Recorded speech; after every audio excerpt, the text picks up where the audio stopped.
So good morning po sa lahat. Umaga pa lang ay nagising na ako dito. Sa sobrang energetic ko ay nagsayaw-sayaw pa ako dito. At hindi ko pala alam kung bakit ako nagkakaroon nito. At patapos nga ay madami pa ng basura. At kinuha ko na lang yung walis dito. At nilinis ko na yung mga basura. At ang dami-dami pala. At kinuha ko na yung dustpan para malinis na to yung mga basura. Eh, nahihiya nga ako sa kapitbahay. Baka anong sabihin dito. Baka sabihin nila na may mga tao dito pero hindi nililinis. At pagtapos ko naglinis, pumunta naman ako ng kusina. At sa sobrang energetic ko ay nagsayaw-sayaw na ulit ako. Siguro napuyat ito sa pagka-ML kagabi. Ay magluluto pala ako ng munggo ng babo. At sinabay ko na yung sangkap at nagsaing na lang po ako. At pinagsabay-sabay ko na lahat ng mga hugasin para wala na mamayang hugasin. Para malinis tignan yung kusina.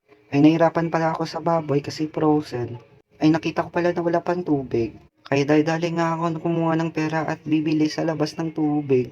At alam naman natin yung importante ito yung tubig sa pang-araw-araw na gawain. Kung kaya't ay nagdali-dali ako papunta sa refilling station. Hindi nga ako nahirapan kasi malapit dito yung water station. Sa labas lang ng kanto. Para hindi ako mahirapan magpipit kung malayo. So meron palang bata dito na bumili rin. Ay hindi ko nga alam bakit nag-video ako sa mukha ko. Ay alam ko naman na hindi ako kagapuhan. Pero may nakita pala akong muta sa aking mata. So pagtapos ko nga bumili ng tubig ay nag-relax muna ako ng 15 minutes o 20 minutes dito sa upuan na to.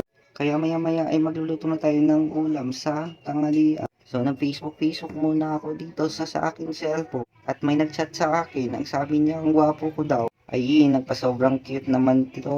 Kaya ako ay naniwala na naman.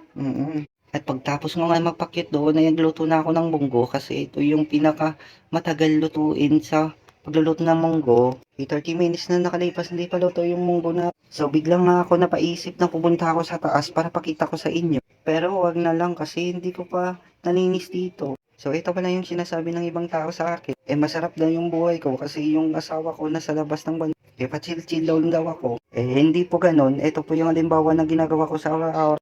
Eh sa paghuhugas pa lang ng pinggan ay 3 times a day na. Minsan ay 4 times a day pa or 5 times a day pa kung may marami kang bisita o marami kang hugasin. Eh kapag birthday naman o pista o binyag ay tambak-tambak naman yung mga hugasin natin. Ay isa lang po ito sa ginagawa ko sa araw-araw na gawain sa bahay. Eh ewan ko nga sa mga tao diyan.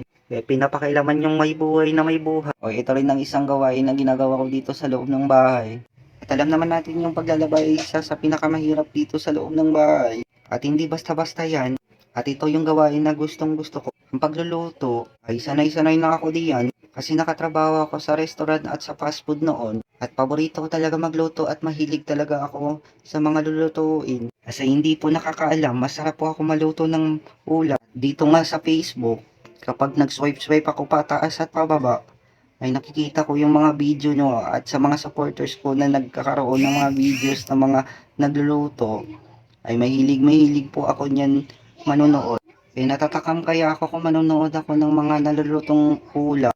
At sa mga followers ko dyan at sa mga supporters ko dyan na nanonood ng mga video ko, maraming salamat po kasi kagabi hindi po ako nakatulog. Ay isa po ako sa mga taong nagbibigay entertainment at kasiyahan sa inyo. Salamat po.